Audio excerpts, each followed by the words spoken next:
During this month of August, I have on my mind Sabbath rest. So I want to talk about that in today's episode.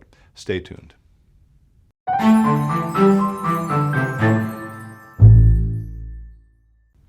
Hello, friends. Pastor Tim Westermeyer here, Senior Pastor of St. Philip the Deacon in the western suburbs of Minneapolis. Good to be with you, as always. We are taping this in early August, and I don't know about you, but for me, the summer is always a time when the rhythms of life change a bit. Up to this point, it's been kind of a busy summer, honestly. I've done some weddings, I've done some funerals. We have been able to enjoy a few baseball games with my son, a little bit of family time. My wife and I were able to go on a little bit of a long weekend that got interrupted. I think I mentioned this in a prior episode because we both came down with COVID, so that was kind of too bad. But in the next little bit, she and I are doing just a little bit of traveling. I'll maybe say more about that trip in a future episode. And something I've really not been able to do much this summer, which I love to do, namely golf.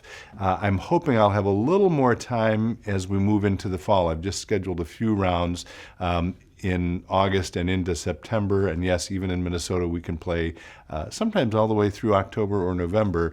But all of that, looking ahead to this small little trip, and the ability to do something I love, namely golf, got me thinking of Sabbath, which I actually don't know if we've talked a lot about it in the last couple hundred episodes. But if you look up in Exodus, in the 20th chapter, which is where the Ten Commandments are housed, or where we hear about the Ten Commandments in the book of Exodus, I would encourage you actually to do this. It's chapter 20 in Exodus, early in the Bible.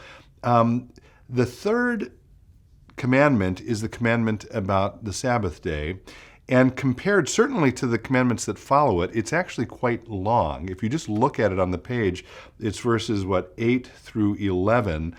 The first commandment is a bit longer. That's about who God is and how we should honor him. But the Sabbath commandment, I'll just read it. Remember the Sabbath day and keep it holy. It doesn't say if you choose or it's optional. This is one of the commandments, which we don't do a particularly good job of, I would say, as Christians today. I'll get to that in a second. 6 days you shall labor and do all your work, but the seventh day is a Sabbath to the Lord your God. You shall not do any work. Anyone follow that? I will speak for myself. Well, I guess I don't count. I work on Sundays, but I should take a day for Sabbath. You, your son or your daughter, your male or female slave, your livestock, or the alien resident in your towns. None of you should do work. For in 6 days the Lord made heaven and earth, the sea, and all that is in them, but rested the seventh day. Therefore the Lord blessed the Sabbath day and consecrated it. So that's a commandment for us, and I think it's a commandment because God knows that we can't just go as human beings. We are wired to need some downtime, to need some rest, to need an opportunity to recharge, to need an opportunity to get some fresh perspective on who we are and where we come from and where we're going.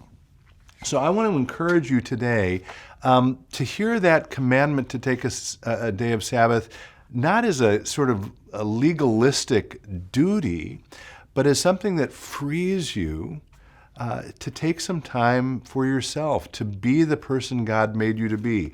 And I want to lift up here now a little bit of a lengthy reading from our dear friend Frederick Buechner. This is from that trilogy again. This is Wishful Thinking, A Seeker's ABC, and this is the entry simply called Sabbath.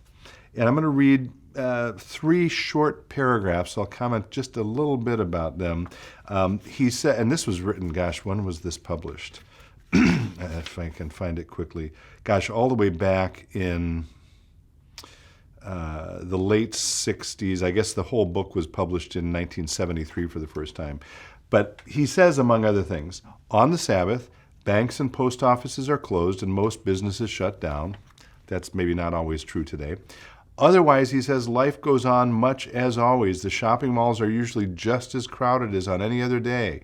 Many of the roads are even more so, and newspapers swell to grotesque proportions. Insofar as it is still treated as a day of rest, the rest is apt to consist of people knocking themselves out on tennis courts, golf courses, hiking trails, or doing things like mowing the lawn, painting the back porch, paying bills, or taking a long afternoon nap. Does that sound like it resonates with you? And at this point, Buechner starts moving into a sort of a more poetic version of talking about the Sabbath. And I just think it's a beautiful passage. First of all, he talks about God. You think of God resting after the creation was finally all created. You think of the deep hush of it, like the hush between breakers at the beach. You think of the new creation itself resting, the gray squirrel ceasing to twitch and chatter, the kingfisher settling down on the branch by the pond, the man and woman standing still in the garden.